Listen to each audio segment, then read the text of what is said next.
Hi, I'm Ken, and you're about to discover the real culprit keeping you fatter than you want to be. And here's a hint. It's in this picture, and it's not the cow. This so-called health food is actually the #1 worst food to eat if you want to lose weight, especially if you want to lose fat.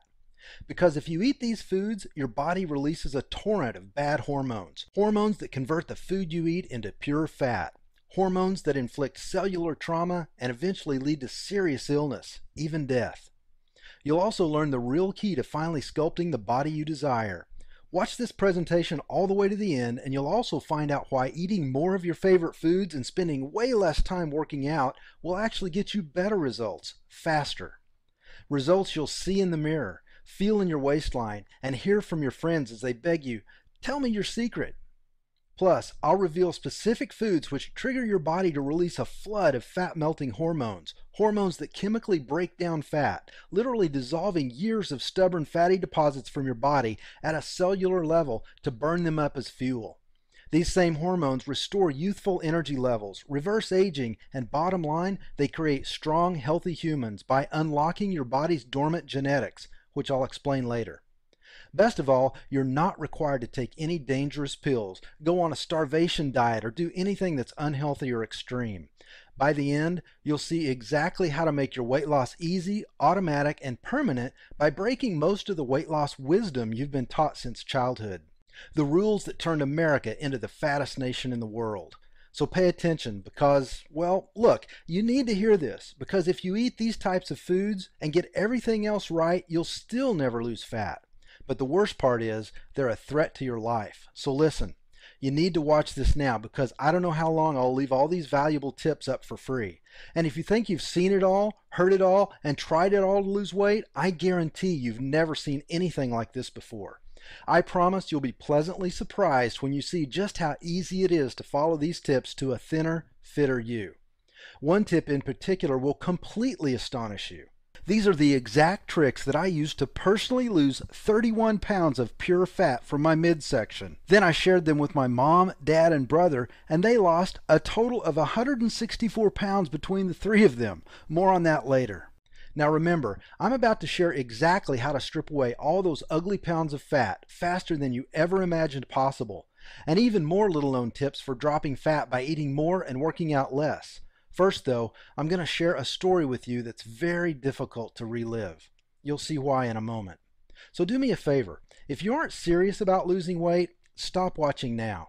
This is just too painful for me to share with people who can't relate. People who've never struggled with their weight or felt powerless and out of control because of it. However, if you are serious about losing weight, then I want you to keep watching. Deal? Now look, I wasn't always the guy everyone turns to when they finally get sick of failing and get serious about losing weight. And I certainly wasn't always a best-selling fitness expert or the kind of guy who'd be featured in all these major media outlets. In fact, most of my life I was the exact opposite of who you'd turn to for any kind of health advice. Because when it came to being healthy, I was a train wreck. It began in 2002 when my wife Jean and I lost a child. I began to eat for emotional comfort, to ease my pain, which only left me feeling bloated, disgusting, and like I was less than a man. Sure, on the outside I would smile, but the more overweight I got, the more my life just spun out of control. I fell into a depression so bad I was fired after 7 years of all-star performance at Microsoft. I couldn't pull myself off the couch, and no amount of pills helped. And the binge eating was really starting to take its toll. Yet, I turned to food more and more, sinking deeper into despair. It got so bad my business partner of several years was forced to fire me, and who could blame him? I had lost all self-respect, motivation, and hope. Replacing them with pounds of disgusting lard, a growing self-hatred, and the belief that I deserved to be miserable. My lifestyle choices were so bad that I actually ate my way to diabetes. And no amount of pills could overcome the impact my bad eating habits and complete lack of exercise had on my health. Without any income, I lost our dream home to foreclosure and our cars to repossession. I hated myself, and I took it out on everyone around me. And when my wife couldn't take it anymore, she packed up her bags, took our 4 remaining children 2 states away, and filed for divorce. I have to say, I don't blame her a bit. You might say that this was a pretty dark time in my life, and at this point, I thought things couldn't possibly get worse. but I was wrong. They were about to, which I'm going to share with you in a moment. And perhaps you can even relate to the hopeless feeling, and you know that you need to change too. Now, for me, it took a very painful experience. It was a Friday afternoon in the spring of 2011 in Murphy, Texas. Outside it was beautiful, sunny, a few clouds, around 80 degrees with a nice Texas breeze. The kind of day I loved spending outside with my kids, enjoying the warm breeze as it gently carried the delicate fragrance of the bright Texas wildflowers. Outside the world was coming to life, yet I was alone, inside my empty apartment, dying, watching the day and my life pass me by through hollow glass, locked in a prison of my own making where no echoes remained of the laughter that once filled the halls of a home. I had lost everything, and I knew that it all came down to one thing. I felt like a big, fat waste of space. I was buried in work, doing my best to dig my way out of a financial nightmare.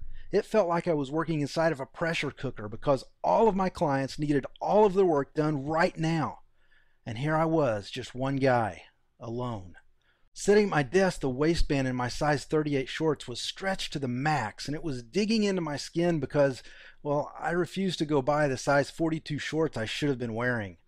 I remember how it pressed my gut up so that it was hard to take a deep breath. And I was afraid to take the weekend off because I felt like my clients would kill me. But I had to take the weekend off because it was my one chance to spend time with my kids all week, so I couldn't skip that. I felt I had failed at everything else, but I was determined not to fail as a dad. So I was hoping to squeeze in a couple of movies, maybe some video games with the kids, and basically just veg out on the couch, eating candy, drinking soda, and pigging out, our usual weekend visitation routine. As I sat there, with my mind racing, I felt my phone vibrate. So I pulled it out and saw that my son had just sent me a text. At last, a glimmer of hope in my dark little world. A small smile spread across my face as I thought, he's just as excited to see me as I am to see him. Maybe he texted about a movie he wants to watch or a snack he wants me to grab. Or maybe even just a text to say he loves me and can't wait to see me. Instead, what I saw flooded my last refuge of hope. It broke my heart, and ultimately, it set me free. His words pierced me like a knife through my heart and opened my eyes to just how bad my weight problem had become. Remember how I said I wanted to be a good dad? Well, my son's text said, "Hey Dad, what do I have to do to lose weight? 'Cause I don't want to end up like you." My little boy, who I bounced on my knee, who copied everything I did because he wanted to be just like me, didn't want to be like me anymore. In fact, he wanted to be the opposite of me. I don't think I had ever felt lower. I had failed at the one thing I swore I never would. I had failed my son. I was a bad father. My son did not want to grow up to be like me. And I imagined the worst. My ex meeting a new man who was strong and fit, everything a young man like my son would want to grow up to be. This would expose just how weak and pitiful I really was. I could see my son and his mom sitting in the car talking about me, about what a bad role model I had become, about how he should be nothing like me. And the worst part was, they were right. I had taught my son to be fat and unhealthy, and he saw the writing on the wall. If he followed in my footsteps, he would wind up where I was. Now, I realize that this may not have all been true, but this is how I was feeling at the time. I was so disappointed in myself, angry that I had let my life sink so far. I pushed back from my desk and took a deep breath. Suddenly, work didn't matter. Money didn't matter. Even my ex didn't matter. None of it mattered. This was going to be about my son. And the one burning question that remained, would I really do anything for my son? Or was I too weak and pitiful to even put up a fight? My son wanted to be someone other than me, and right then and there, I wanted to be someone else too. In that moment, driven to the breaking point, I swore an oath. I would change my life. I would take control of my health, and I would lose my huge gut and become the man my son needed me to be. And I was going to do it even if it killed me. Now, I had already been on the yo-yo diet cycle for almost 2 years trying to control my weight, so I knew I had to do something unusual if I was going to lose this weight. And I was determined to find out what it was, even if I had to read every medical research paper ever published, buy every book on weight loss, or travel to a distant land to get answers from a guru at the top of a mountain. So I set out like a mad scientist, digging through medical research, profiling strong, healthy humans, and devouring anything I could get my hands on that I thought might provide me with a clue to changing my body. And I found the answer in the most unexpected of places, in a book about cavemen. Now, when I saw this book, a crazy little thought went through my head that sent me down the path to discovering what it really takes to trigger rapid, safe, and permanent weight loss. I'll tell you what that thought was in a minute and why it holds the key to finally sculpting the body you desire. So keep watching. And remember, despite my success today, I'm no different than you. I'm just a guy who stumbled onto a system that always works. A system that forces your body to melt fat for fuel. And when that happens, you can't help but expose the strong body that's been hiding under your flab. This is a system that lets people like us turn on our fat-fighting hormones so that we lose weight quickly, have more energy, and feel greater confidence throughout the day. This is the system that I use to personally lose 31 pounds. And it's the system that I'll be sharing with you so you can finally experience permanent weight loss too. I'll share all the specific details about it in just a few minutes, but first, I need to tell you about the single biggest problem we faced in a post-industrial revolution world when we decide we want to lose weight. This is the real secret reason that you pack on the pounds to begin with, yet most people have no idea it's not their fault. Many people believe that they have to take some kind of pill to lose weight, starve themselves, or avoid their favorite foods. The real problem, though, is that you've been lied to for years. And those lies are keeping you from the body you desire and deserve. One of the lies you've probably believed is that you can't eat your favorite foods, or that you have to exercise for hours each week to see any results, and that's not even close to the truth. If you're one of the millions who fell victim to these lies, then you must decide right now to believe the truth instead, because if you don't, you'll continue to suffer needlessly, grow weary trying